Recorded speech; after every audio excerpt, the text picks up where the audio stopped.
ఆ కనిష్క చెర నుండి బయటికి తెప్పించేది. నువ్వు మారతావనుకోవడం మా బుద్ధి తక్కువ. రోజు రోజుకి నువ్వింకా దిగజారిపోతూనే ఉన్నావురా. ఛీ!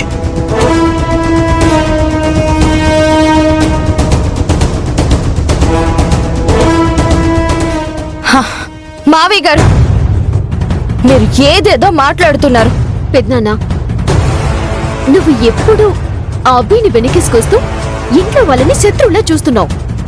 మారిపోయింది అన్నయ్య కాదు, నువ్వేమో అని మాకనిపిస్తోంది.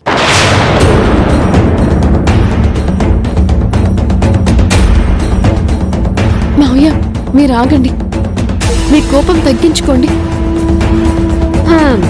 ఏ నాటకాలకే కదా రాహుల్ కూడా పడిపోయింది.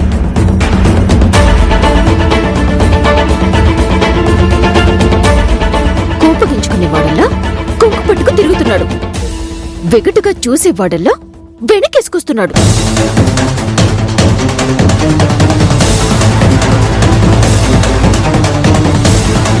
అందుకే కదా తప్పులు ఎన్ని చేసినా తప్పించుకుని తిరుగుతున్నాం. నీ వల్ల ఎన్ని తిప్పలు పడుతున్నా అవేమీ కనిపించకుండా దాచేస్తున్నాం. వదినా,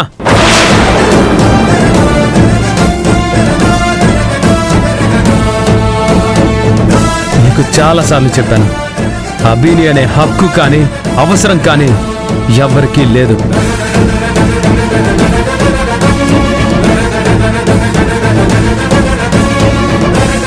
అభి గురించి నాకు బాగా తెలుసు.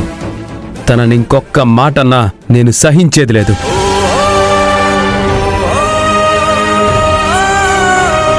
రాహుల్ బాబు, మీరు ఆగండి. ఒంట్లో బాలేనప్పుడు ఇలా కోపడ్డం మంచిది కాదు. అవేం పట్టించుకోకండి. ముందు మీరు ప్రశాంతంగా ఉండండి. అందరికీ దండం పెట్టి చెప్తున్నాను, దయచేసి ఇది ఇక్కడితో ఆపేయండి. ఇంకా ఈ విషయాన్ని సాగదీయకండి. తగిలిన గాయం కంటే మీరు చేసే గోలే ఎక్కువగా బాధ పెడుతోంది.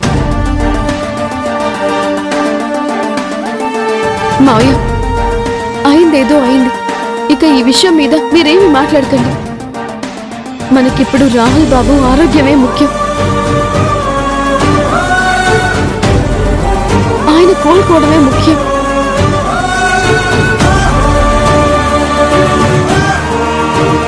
ఐరేంద్రి, నువ్వు లోపలికెళ్ళు. లలిత, నువ్వు రాజీని చూసుకో. రాహుల్కి కొంచెం రెస్ట్ ఇవ్వాలి.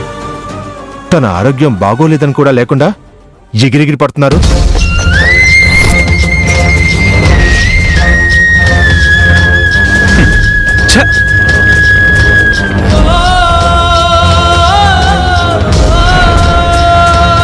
అభి, జాగ్రత్త.